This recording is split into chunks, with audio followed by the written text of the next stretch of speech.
গণমাধ্যমে দুর্নীতির তথ্য প্রকাশের পর পুলিশের সাবেক মহাপরিদর্শক বেনজির আহমেদ সপরিবারে সিঙ্গাপুরে পালিয়ে যান। গত ৪ মে তাকে পালিয়ে যেতে সহায়তা করেছেন ক্ষমতাচ্যুত আওয়ামী লীগ সরকারের প্রভাবশালী এক মন্ত্রী ও দলটির নেতা। এজন্য বেনজিরকে খরচ করতে হয়েছে $1,00,000। এছাড়া পুলিশে উচ্চপদস্থ অন্তত 10 কর্মকর্তাও বেনজিরকে সহায়তা করেছেন।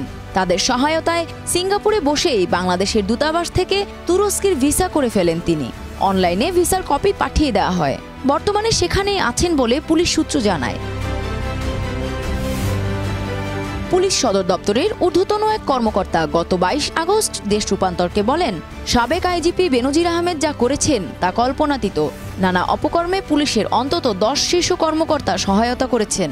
দেশ ছেড়ে পালানোর সময় তিনি আওয়ামী লীগের শীর্ষ নেতাদের অবহিত করেন। ডিএমপি কমিশনার, র্যাব মহাপরিচালক ও আইজিপি থাকাকালে সরকারকে ক্ষমতায় বসাতে নানাভাবে সহায়তা করার কারণে বেনজির আহমেদকে পালাতে সাবেক প্রধানমন্ত্রী শেখ হাসিনাকে বুঝিয়ে রাজি করান প্রভাবশালী সাবেক এক মন্ত্রী। এজন্য ওই মন্ত্রীকে অন্তত $1,00,000 দিতে হয়েছে।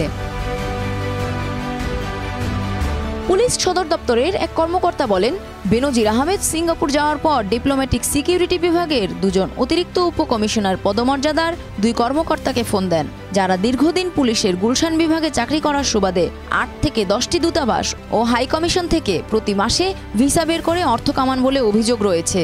আর বেনজির স্যার বিষয়টি অবহিত থাকায় ওই 2 কর্মকর্তাকে কাজে লাগান। গত মার্চে একটি জাতীয় দৈনিকে বেনজিরের দুর্নীতি নিয়ে প্রতিবেদন প্রকাশিত হয়। এরপর 23 মে আদালতে তার ও তার পরিবারের সদস্যদের সম্পদ জব্দের নির্দেশ দেয়। এরপর দুর্নীতি দমন কমিশন বেনজির ও তার স্ত্রী সন্তানদেরকে তলব করলেও তারা হাজির হননি। 2020 সালের 15 এপ্রিল থেকে 2022 সালের 30 সেপ্টেম্বর পর্যন্ত আইজিপি ছিলেন বেনজির আহমেদ। পূর্বে তিনি ঢাকা মহানগর পুলিশ কমিশনার ও র্যাবের মহাপরিচালক হিসেবেও দায়িত্ব পালন করেন। মানবাধিকার লঙ্ঘনের অভিযোগে 2021 সালের ডিসেম্বরে বেনজির সহ র্যাবের 7 কর্মকর্তার ওপর যুক্তরাষ্ট্র নিষেধাজ্ঞা দেয়। তিনি সে সময় আইজিপির দায়িত্বে ছিলেন। সংযুক্তা শুভ্রা, দেশ রূপান্তর।